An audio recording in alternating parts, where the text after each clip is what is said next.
6.13 지방선거를 한 달 앞두고 민주평화당도 광주시장 후보를 사실상 확정했습니다.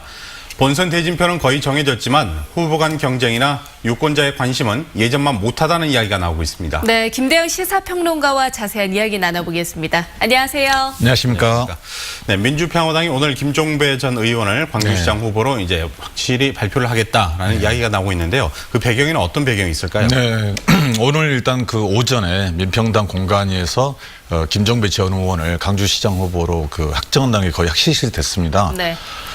그동안 이제 그 정당이라는 거는 그 후보를 내야 하잖아요. 그렇죠. 근데 민평당이 5개 지역에서 4개 구청장 후보만 내고 시장 후보를 찾지 못했는데 천정배 의원의 그 주도적 역할로 그 김종배 의원을 시장 후보로 거의 확정한 것 같습니다. 네.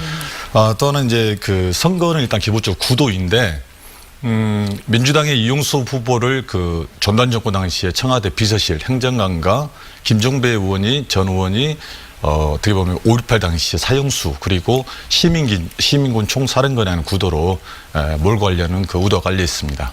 그렇군요. 네. 김종배 전 의원의 출마가 광주시장 선거에 영향을 어느 정도쯤이나 미칠까요? 두 가지 아니겠습니까? 현재 일단 현재 여론으로 그리고 민주당과 그 문재인 대통령의 지지율로 보면 별 그 영향이 없다는 것과 별 영향이 없다. 네. 또 하나는 이제 그 좀 전에 말씀드렸다시피 그 선거 구도가 그 청와대와 전단 정부 당시 청와대와 5.18 당시의 시민군 총사령관 사형수라는 구도로 간다면 일정 정도 그 영향을 미칠 것이다 이렇게 보여지고요. 선거는 기본적으로 조직선거와 바람선거가 있습니다. 조직선거 같은 경우는 투표율이 낮을 때 그 힘을 발휘하고 바람선거는 투표율과 상관없이 어떤 대형 이슈에 의해서 압승을 하는 경우인데요. 네. 이번에 이제 민주당이 다 이긴 선거라고 하지 않습니까?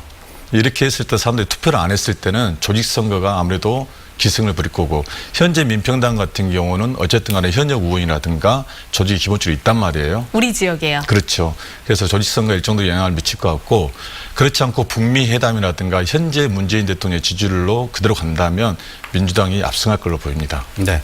지방선거가 한 달 이제 남았는데요. 오늘 저희가 이제 가장 중요한 얘기가 될 것 같습니다. 네. 분위기가 이전만 못하다라는 이야기가 나오고 있습니다. 왜 그럴까요?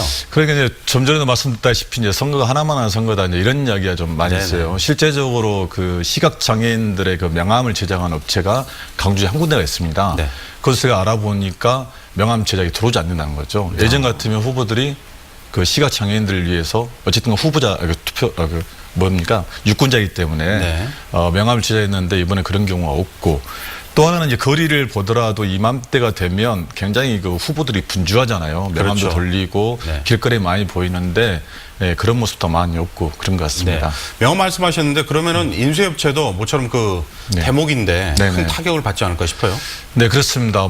광역시장과 구청장까지는 의무적으로 공보물을 만들어야 합니다. 그러나 시의원과 구의원까지는 의무가 아니다 보니까 현재 인쇄업체에서도 아마 죽을 맛일 겁니다.